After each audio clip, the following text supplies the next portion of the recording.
L'Odyssée martienne, par Stanley Wenbaum, épisode 8. Encore 10 minutes et une autre brique. Tout simplement à des maçons de la nature. J'allais m'éloigner et repartir quand Tuile m'a désigné la chose et a dit « Pierre ». J'ai fait « Hein ?» et il a répété « Pierre ». Et puis, sur un accompagnement de trill, il a dit « Non, non » et a respiré 2 ou 3 fois en sifflant. Eh bien, j'ai compris par extraordinaire. J'ai demandé « Ça ne respire pas ?» en faisant une démonstration. Tuile était fou de joie. Il a glapi « Oui, oui, oui, respire pas, non, non !» Et là-dessus, il fait un de ses bonds et s'en va atterrir sur le nez à un pas du monstre. J'étais suffoqué, vous pensez bien. Le bras se tendait pour prendre une brique et je m'attendais à voir Tuile saisi et malmené, mais il ne s'est rien passé. Tuile a tapé sur la créature et le bras a pris la brique et l'a posée bien proprement à côté des deux autres. De nouveau, Tuile a frappé sur le corps en disant « Pierre !» et j'ai finalement eu le courage d'aller y voir par moi-même. Tuile avait raison, encore une fois. La créature était bien en pierre et elle ne respirait pas. Comment le sais-tu ? Parce que je suis chimiste. La bête était en silice.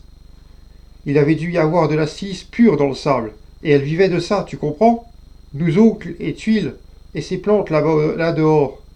Et même les biopodes sont de la vie carbonique. Cette chose vivait selon une suite de réactions chimiques différentes, une vie silicieuse. Une vie silicieuse. Je l'avais soupçonné, maintenant voilà la preuve. Il faut que j'aille voir, je veux voir. D'accord, d'accord, tu iras voir, mais laisse-moi continuer. Donc la chose était là, vivante, et cependant pas vivante, bougeant toutes les 10 minutes, et seulement pour retirer une brique. Ces briques-là étaient ses déchets. Tu y es, Frenchy ? Nous sommes carboniques, et nos déchets sont de l'oxyde de carbone, et cette chose est silicieuse. Par conséquent, ces déchets sont des silicones, de la silice.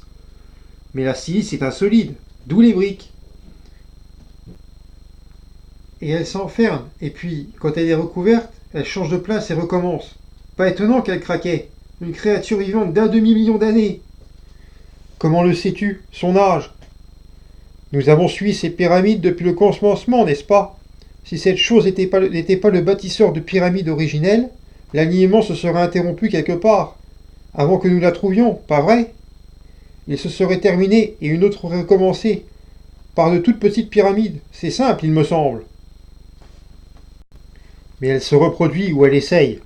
Avant l'apparition d'une nouvelle brique, il y a eu un léger froissement, et nous avons vu jaillir tout un chapelet de ces petites balles de cristal. C'étaient ces spores, ou ces graines, appelez ça comme vous voudrez. Elles sont parties en bondissant sur le sable de Xanthus. Tout comme elles avaient bondi près de nous dans la marée Chronium. J'ai ma petite idée sur leur fonctionnement aussi, si ça t'intéresse, le roi. Je crois que la coquille de silice cristalline n'est qu'une protection comme une coquille d'œuf, et que le principe actif est l'odeur qu'elles contiennent. C'est une espèce de gaz qui attaque les silicones, et si la coquille est brisée près d'une source de cet élément, alors une réaction commence qui finit par produire une bête comme celle-là. Il faut essayer, nous devons en briser une pour voir. Ah oui ? Eh bien, c'est ce que j'ai fait, j'en ai cassé 2 ou 3 sur le sable. Qu'est-ce que tu dirais de revenir dans 10 000 ans environ, pour voir si j'ai planté des monstres à pyramides ? Tu devrais pouvoir te faire une opinion à ce moment-là. Dieu, quelle étrange créature, vous pouvez l'imaginer ? Aveugle, sourde, sans nerfs, sans cerveau. Rien qu'un mécanisme et pourtant immortel. Condamné à continuer à fabriquer des briques, à construire des pyramides, tant que la silice et l'oxygène existeront, et même après elle s'arrêtera tout simplement. Elle ne sera pas morte. Et si les accidents d'1 million d'années lui rapportent sa nourriture, elle sera là, prête à recommencer, alors que les cerveaux et les civilisations seront perdus dans la nuit des temps. Drôle de bête, oui. Et pourtant, j'en ai trouvé une plus bizarre encore. Si c'est vrai, ça devait être dans tes rêves. Tu as raison. Dans un sens, tu as raison. La bête de cauchemar. C'est le meilleur nom qu'on puisse lui donner. Et c'est la créature la plus démoniaque, la plus terrifiante qu'on puisse imaginer. Plus dangereuse qu'un lion. Plus insidieuse qu'un serpent. Raconte, raconte, il faut que j'aille voir. Il faut que j'aille la voir. Pas celle-là. Bon, Tuile et moi, nous avons quitté la créature aux pyramides et nous avons repris notre marche à travers Xanthus. J'étais fatigué et un peu découragé que Pulse ne m'ait pas vu, et les trilles de Tuile me portaient sur les nerfs. tout comme ses vols en piqué. Alors je me traînais sans un mot. J'ai marché en silence pendant des heures dans ce désert monotone. Vers le milieu de l'après-midi, nous avons aperçu une ligne sombre et basse à l'horizon. Je savais ce que c'était, un canal. Je l'avais survolé en fusée et ça signifiait que nous avions fait un tiers de notre traversée de Xanthus. Agréable pensée, n'est-ce pas? Malgré tout, j'étais fidèle à ma moyenne.